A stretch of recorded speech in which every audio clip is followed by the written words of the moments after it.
During these first days of 1984, I would like to share with you and the people of the world my thoughts on a subject of great importance to the cause of peace: relations between the United States and the Soviet Union. Tomorrow, the United States will join the Soviet Union and 33 other nations at a European disarmament conference in Stockholm. The conference will search for practical and meaningful ways to increase European security and preserve peace. We will be in Stockholm with the heartfelt wishes of our people for genuine progress. We live in a time of challenges to peace, but also of opportunities to peace. Through times of difficulty and frustration, America's highest aspiration has never wavered. We have and will continue to struggle for a lasting peace that enhances dignity for men and women everywhere. I believe that 1984 finds the United States in the strongest position in years to establish a constructive and realistic working relationship with the Soviet Union. We've come a long way since the decade of the 70s, years when the United States seemed filled with self-doubt and neglected its defenses, while the Soviet Union increased its military might and sought to expand its influence by armed forces and threat. Over the last 10 years, the Soviets devoted twice as much of their gross national product to military expenditures as the United States, produced 6 times as many ICBMs, 4 times as many tanks, twice as many combat aircraft, and they began deploying the SS-20 intermediate-range missile at a time when the United States had no comparable weapon. History teaches that wars begin when governments believe the price of aggression is cheap. To keep the peace, we and our allies must be strong enough to convince any potential aggressor that war could bring no benefit, only disaster. So, when we neglected our defenses, the risks of serious confrontation grew. 3 years ago, we embraced a mandate from the American people to change course, and we have. With the support of the American people and the Congress, we halted America's decline. Our economy is now in the midst of the best recovery since the 60s. Our defenses are being rebuilt, our alliances are solid, and our commitment to defend our values has never been more clear. America's recovery may have taken Soviet leaders by surprise. They may have counted on us to keep weakening ourselves. They've been saying for years that our demise was inevitable. They said it so often they probably started believing it. Well, if so, I think they can see now they were wrong. This may be the reason that we've been hearing such strident rhetoric from the Kremlin recently. These harsh words have led some to speak of heightened uncertainty and an increased danger of conflict. This is understandable, but profoundly mistaken. Look beyond the words, and one fact stands out. America's deterrence is more credible, and it is making the world a safer place. Safer because now there is less danger that the Soviet leadership will underestimate our strength or question our resolve. Yes, we are safer now, but to say that our restored deterrence has made the world safer is not to say that it's safe enough. We're witnessing tragic conflicts in many parts of the world. Nuclear arsenals are far too high, and our working relationship with the Soviet Union is not what it must be. These are conditions which must be addressed and improved. Deterrence is essential to preserve peace and protect our way of life. But deterrence is not the beginning and end of our policy toward the Soviet Union. We must and will engage the Soviets in a dialogue as serious and constructive as possible, a dialogue that will serve to promote peace in the troubled regions of the world, reduce the level of arms, and build a constructive working relationship. Neither we nor the Soviet Union can wish away the differences between our two societies and our philosophies. But we should always remember that we do have common interests. And the foremost among them is to avoid war and reduce the level of arms. There is no rational alternative but to steer a course which I would call credible deterrence and peaceful competition. And if we do so, we might find areas in which we could engage in constructive cooperation. Our strength and vision of progress provide the basis for demonstrating with equal conviction our commitment to stay secure and to find peaceful solutions to problems through negotiations. That's why 1984 is a year of opportunities for peace. But if the United States and the Soviet Union are to rise to the challenges facing us and seize the opportunities for peace, we must do more to find areas of mutual interest and then build on them. I propose that our governments make a major effort to see if we can make progress in three broad problem areas. First, we need to find ways to reduce and eventually to eliminate the threat and use of force in solving international disputes. The world has witnessed more than 100 major conflicts since the end of World War II. Today, there are armed conflicts in the Middle East, Afghanistan, Southeast Asia, Central America, and Africa. In other regions, independent nations are confronted by heavily armed neighbors seeking to dominate by threatening attack or subversion. Most of these conflicts have their origins in local problems, but many have been exploited by the Soviet Union and its surrogates. And of course, Afghanistan has suffered an outright Soviet invasion. Fueling regional conflicts and exporting violence only exacerbate local tensions, increase suffering, and make solutions to real social and economic problems more difficult. Further, such activity carries with it the risk of larger confrontations. Would it not be better and safer if we could work together to assist people in areas of conflict in finding peaceful solutions to their problems? That should be our mutual goal. But we must recognize that the gap in American and Soviet perceptions and policy is so great that our immediate objective must be more modest. As a first step, our governments should jointly examine concrete actions that we both can take to reduce the risk of U.S.-Soviet confrontation in these areas. And if we succeed, we should be able to move beyond this immediate objective. Our second task should be to find ways to reduce the vast stockpiles of armaments in the world. It's tragic to see the world's developing nations spending more than $150 billion a year on armed forces, some 20% of their national budgets. We must find ways to reverse the vicious cycle of threat and response, which drives arms races everywhere it occurs. With regard to nuclear weapons, the simple truth is America's total nuclear stockpile has declined. Today, we have far fewer nuclear weapons than we had 20 years ago. And in terms of its total destructive power, our nuclear stockpile is at the lowest level in 25 years.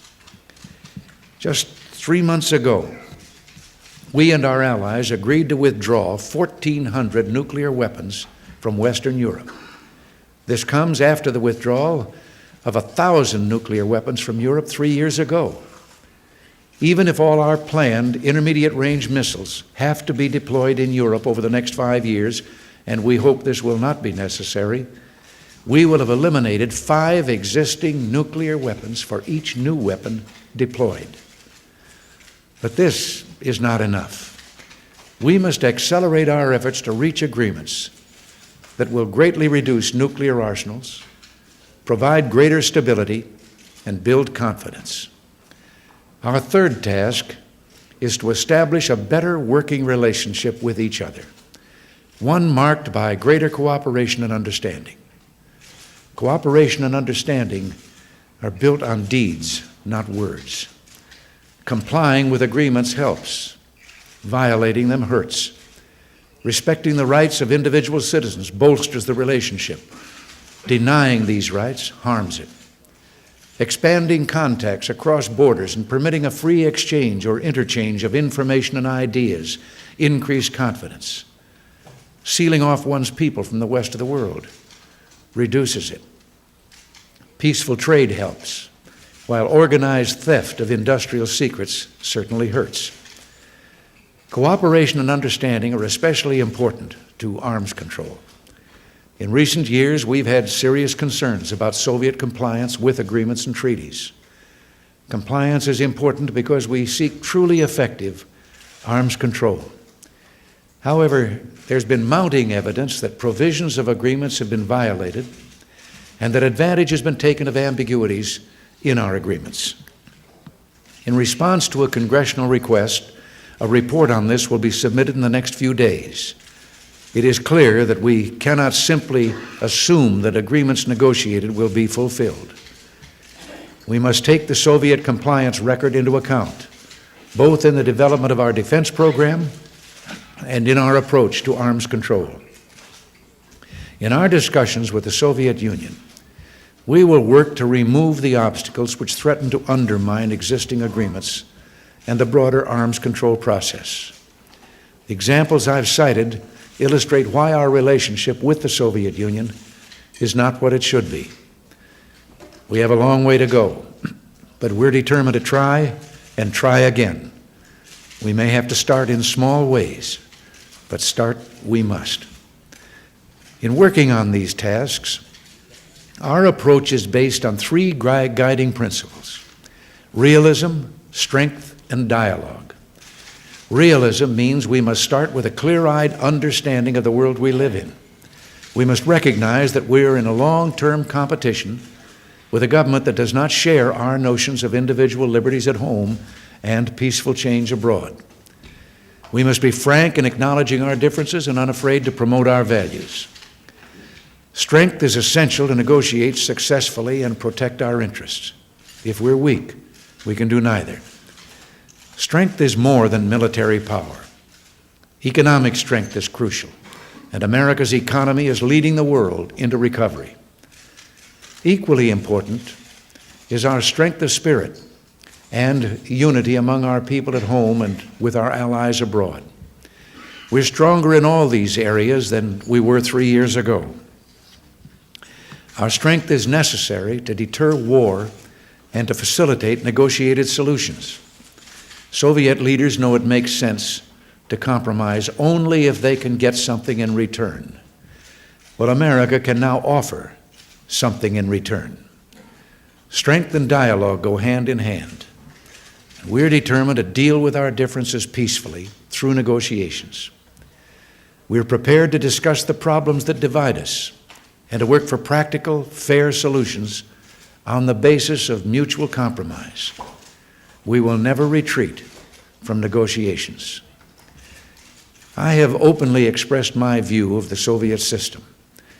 I don't know why this should come as a surprise to Soviet leaders who've never shied from expressing their view of our system, but this doesn't mean that we can't deal with each other. We don't refuse to talk when the Soviets call us imperialist aggressors and worse, or because they cling to the fantasy of a communist triumph over democracy. The fact that neither of us likes the other system is no reason to refuse to talk. Living in this nuclear age makes it imperative that we do talk.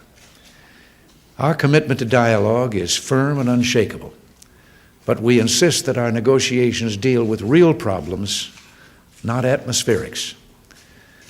In our approach to negotiations, reducing the risk of war, and especially nuclear war, is priority number one.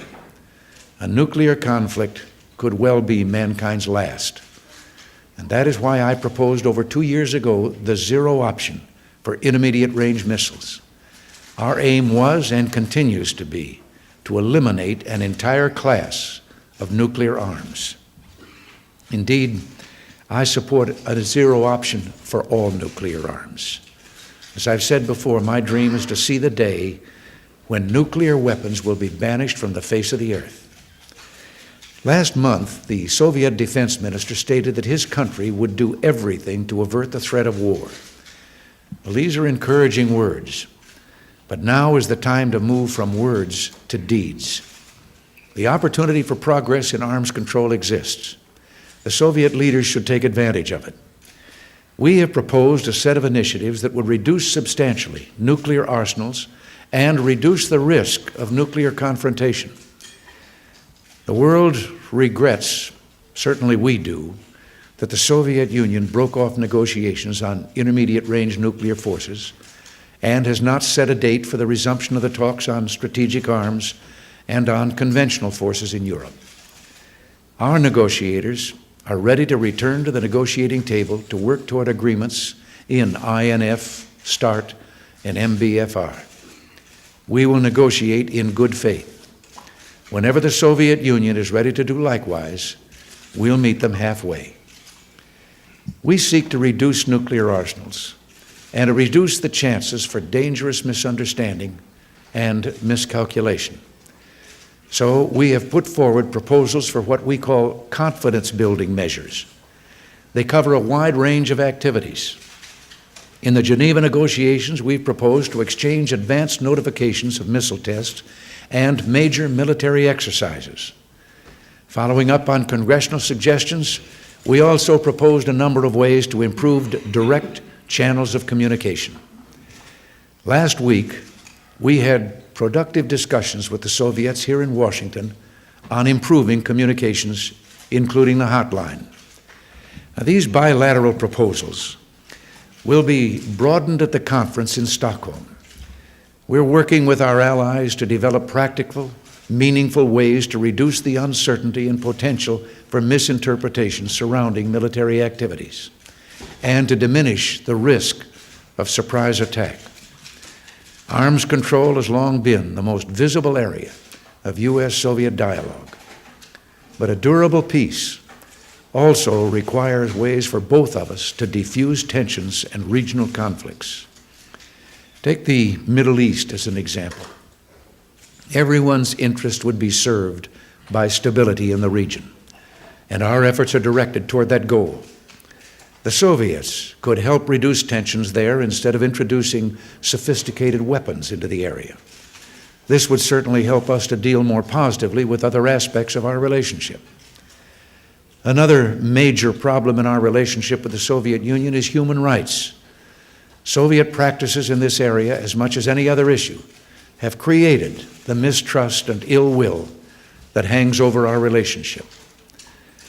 Moral considerations alone compel us to express our deep concern over prisoners of conscience in the Soviet Union and over the virtual halt in the emigration of Jews, Armenians, and others who wish to join their families abroad. Our request is simple and straightforward, that the Soviet Union live up to its obligations. It has freely assumed those obligations under international covenants, in particular, its commitments under the Helsinki Accords. Experience has shown that greater respect for human rights can contribute to progress in other areas of the Soviet-American relationship. Conflicts of interest between the United States and the Soviet Union are real, but we can and must keep the peace between our two nations and make it a better and more peaceful world for all mankind. Our policy toward the Soviet Union, a policy of credible deterrence, peaceful competition, and constructive cooperation, will serve our two nations and people everywhere. It is a policy not just for this year, but for the long term. It's a challenge for Americans. It is also a challenge for the Soviets.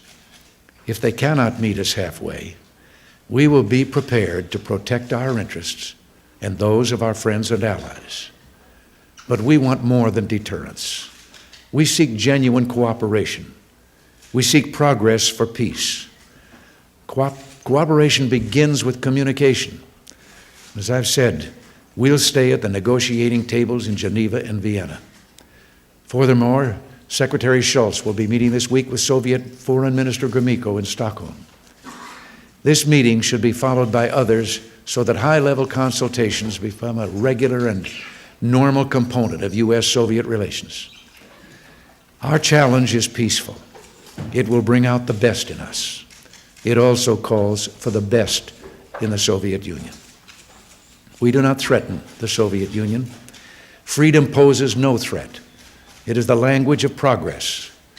We proved this 35 years ago when we had a monopoly on nuclear weapons and could have tried to dominate the world, but we didn't.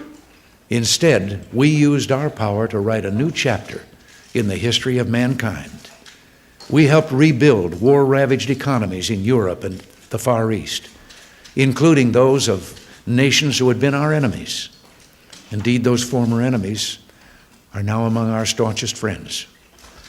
We can't predict how the Soviet leaders will respond to our challenge, but the people of our two countries share with all mankind the dream of eliminating the risk of nuclear war. It's not an impossible dream, because eliminating these risks is so clearly a vital interest for all of us. Our two countries have never fought each other. There's no reason why we ever should.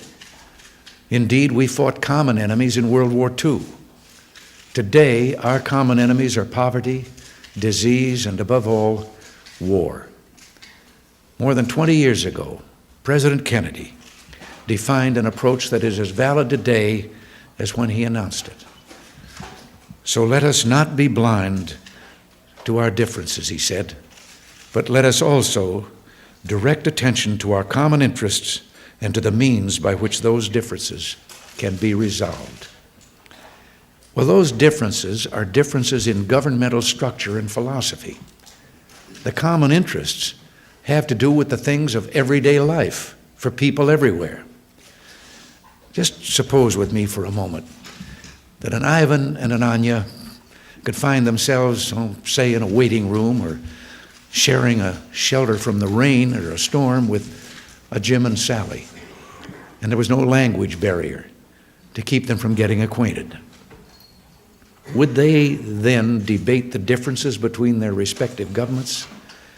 Or would they find themselves comparing notes about their children and what each other did for a living? Before they parted company, they would probably have touched on ambitions and hobbies and what they wanted for their children and problems of making ends meet. And as they went their separate ways, maybe Anya would be saying to Ivan, "Wasn't she nice? She also teaches music." Or Jim would be telling Sally what Ivan did or didn't like about his boss. They might even have decided they were all going to get together for dinner some evening soon. Above all, they would have proven that people don't make wars. People want to raise their children in a world without fear and without war. They want to have some of the good things over and above bare subsistence that make life worth living. They want to work at some craft, trade, or profession that gives them satisfaction and a sense of worth. Their common interests cross all borders. If the Soviet government wants peace, then there will be peace. Together, we can strengthen peace, reduce the level of arms, and know in doing so that we have helped fulfill the hopes and dreams of those we represent, and indeed of people everywhere. Let us begin now. Thank you.